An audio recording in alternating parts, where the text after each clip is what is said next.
my son called and said, "Wire $7,000 for a settlement." I was shocked by the call. Apparently, his wife caused an accident while driving, injuring the other party. Is this a joke? I thought, because the woman sitting across from me during lunch was none other than his wife, the one who supposedly caused the accident. While I hesitated, my son abruptly hung up the phone. I began to suspect it might be a scam, but the caller ID on my phone clearly showed his number. Fuming, I was about to refuse when my daughter-in-law smiled and stopped me. Let's pay for now. I have a good idea. And so, as the two of us collaborated, the situation took an unexpectedly interesting turn. "Mom, I finally got a job."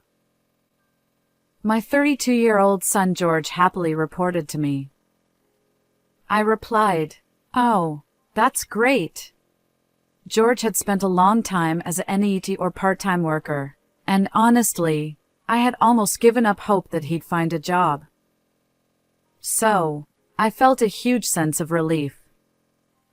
Eventually, he married Olivia, a woman he got close to at work.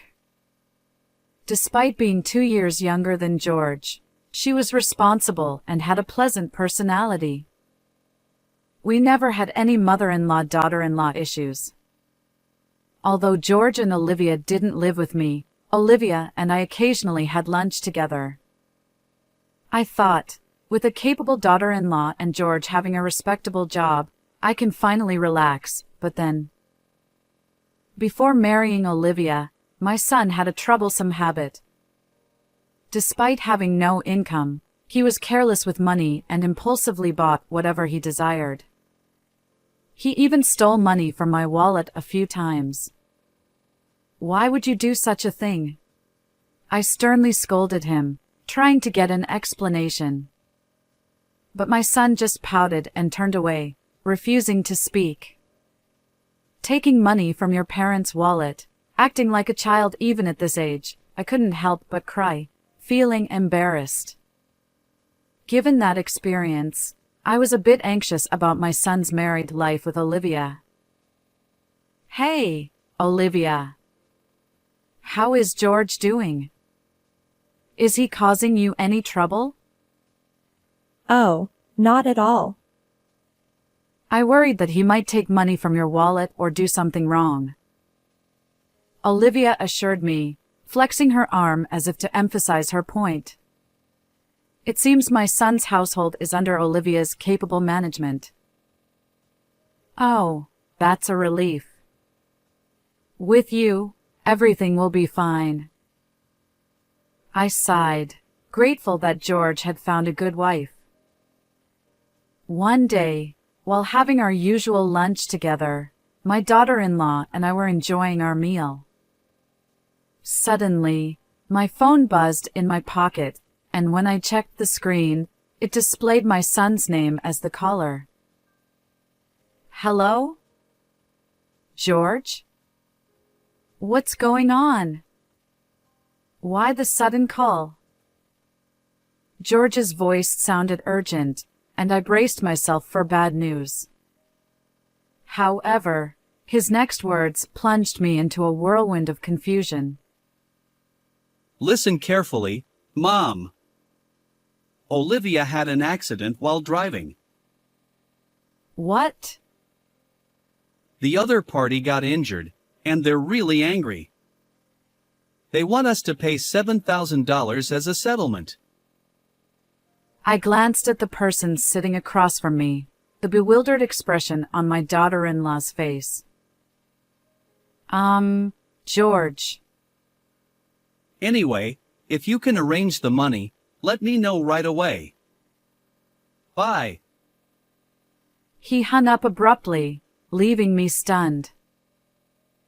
After the call ended, I remained utterly bewildered, lost in thought.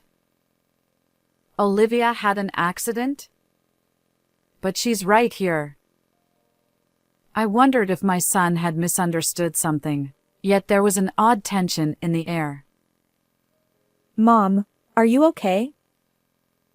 Olivia, wearing a puzzled expression, asked about the call from George. I don't fully understand, but it's serious. George claimed that you had an accident. What? I was completely overwhelmed by the situation and desperate to come up with money. Olivia calmed me down and listened to my story, but Olivia's confusion mirrored mine. What exactly is going on? I haven't been in an accident, and I'm not sure what George is talking about. She then rested her chin on her hand, deep in thought. Perhaps we should suspect a scam? Olivia suggested. But that voice was undoubtedly George's. Unless he suddenly caught a cold and sounded different. But he seemed fine this morning. If it's not him, then who? The phone number displayed on my mobile matched George's. Olivia and I exchanged puzzled glances, both lost in contemplation. After all, if you haven't been in an accident, then that $7,000 settlement demand must be a lie. What could such a large sum be needed for? I don't fully understand George's spending habits either. Olivia sighed. Well, when you see his room, maybe he'd waste it on something trivial. Olivia explained. What do you mean? Olivia then shared details about George's recent behavior, and my anger flared up.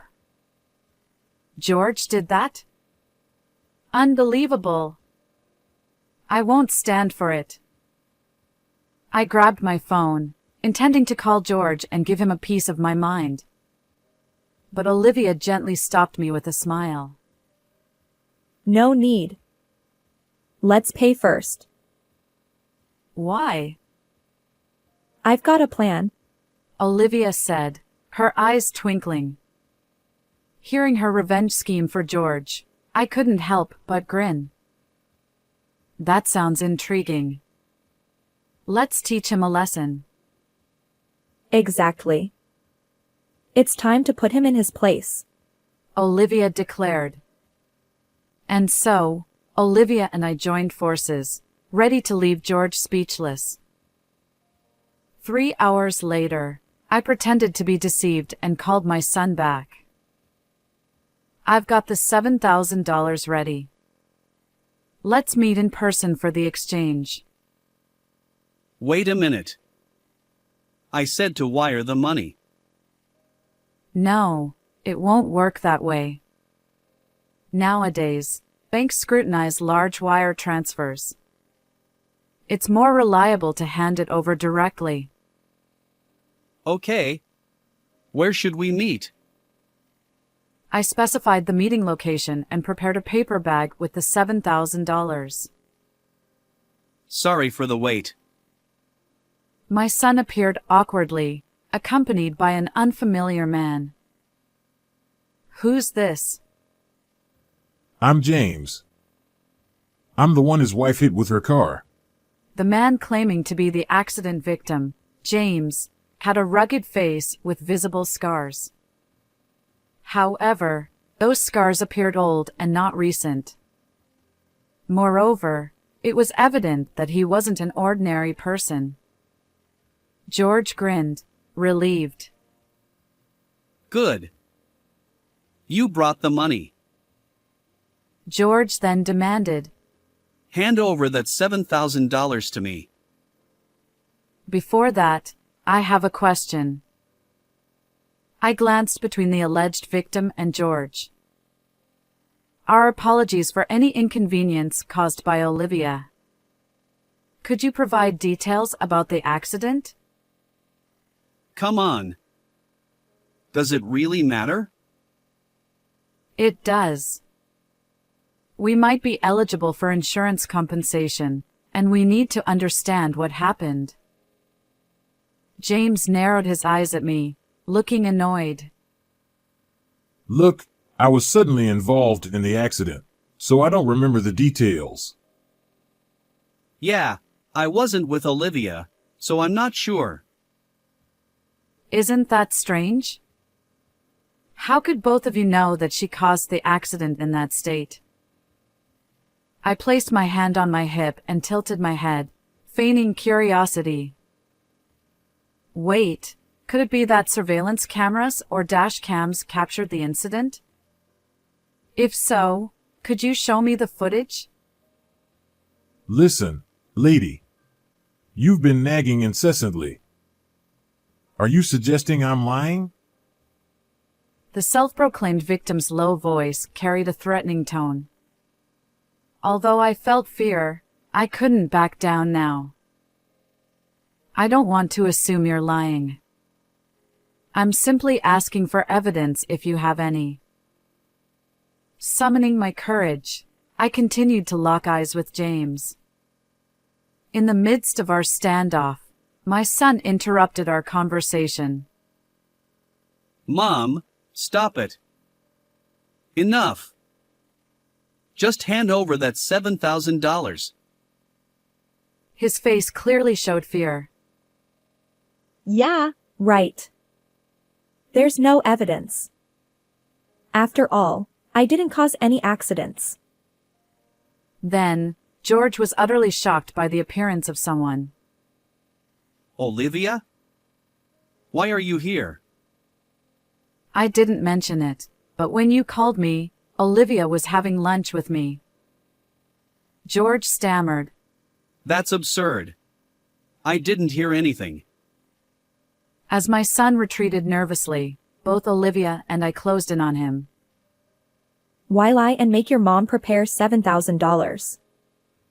The jig is up. Surrender. We decided to present evidence to corner him. Actually, Olivia and I went to their house together to uncover George's misdeeds. While my son was away, we searched his room and found evidence of various wrongdoings. First, this is a loan agreement for debt. It stipulated that if he didn't repay the borrowed $7,000 within a month, he'd have to pay additional delay damages. However, the amount was substantial and not from a reputable financial institution. So, I turned my attention to the person next to George. She wasn't involved in any accident. So, who are you? James chuckled. Heh, guess I'm caught. As expected, the man claiming to be the accident victim was actually a debt collector who had lent money to my son. James explained. Your son asked for my help in securing the $7,000. Pretending to be the victim seemed like a good idea, but it's clearly not working. While James found it amusing, my son looked apologetic and shrank back nervously. So, you already know why your son borrowed $7,000, right? Yes. When I saw my son's room, I was speechless. I showed a photo of George's room taken with my smartphone. The room was filled with an overwhelming number of anime character dolls. I searched the price on my phone, and I was shocked. Figures can be so expensive. Among George's belongings, there were high-priced items exceeding $700. We also found receipts from when he purchased the figures, which served as evidence. As a parent, it's hard for me to say this, but my son is careless with money. His salary is entirely managed by his wife. Where would he find the money to buy such expensive things? If he stole from my wallet, I'd slap him immediately. We somehow understood the reason behind his debt, and my daughter-in-law and I were left dumbfounded by the trivial explanation. I knew about your hobby, but if it costs this much, I would have stopped you. Well, what else could I do? Figures are like works of art, once in a lifetime. If you don't buy them at that moment, you might never get such rare items. Olivia glared at our son with a mix of surprise and anger. George, on the verge of tears, desperately tried to justify himself. I understand that feeling. So, you'll forgive me, right? With that $7,000, I can finally be free from debt. But George, borrowing money from questionable sources and making reckless purchases can lead your life astray. After delivering my message, I tossed a paper bag at George. He caught it, and as he checked the contents, his eyes widened in shock. What's this? Just newspaper cut into the shape of bills? I'm not that kind-hearted to prepare $7,000 when I know I'm being deceived. James chimed in, amused. Well, well, things have taken a turn. So, George, isn't this a different story? George, holding the newspaper-made bundle, looked pale and bewildered. Hearing James's smug voice, he trembled. Olivia was furious with my son too. Using my name to swindle money from my beloved mom. I can't believe it. I'm divorcing you. And I'm considering severing our family ties, I added. George stammered. Wait, both of you. Despite George's tearful pleas, Olivia and I shook off his grasp and left the scene. Behind me, I heard George sobbing while James burst into laughter. Afterward, I advised George to sell all the figures in his room and use that money to repay the debt. He seemed deeply troubled, but he accepted the advice and managed to raise the $7,000 to pay James back. I decided to sever ties with my son, but before doing so, I offered one last piece of advice. From now on, live an honest life. However, George's collector's instinct persisted, leading him to repeat the cycle of debt and find himself pursued by loan sharks. Olivia, once his wife, divorced him long ago, but we still enjoy lunches together. Reflecting on George's story, Olivia remarked, Changing one's way of life isn't so simple for humans. and we shared a laugh. While watching her smile, I silently wished for Olivia's happiness. How did you find this story? Don't forget to subscribe to our channel. Until next time.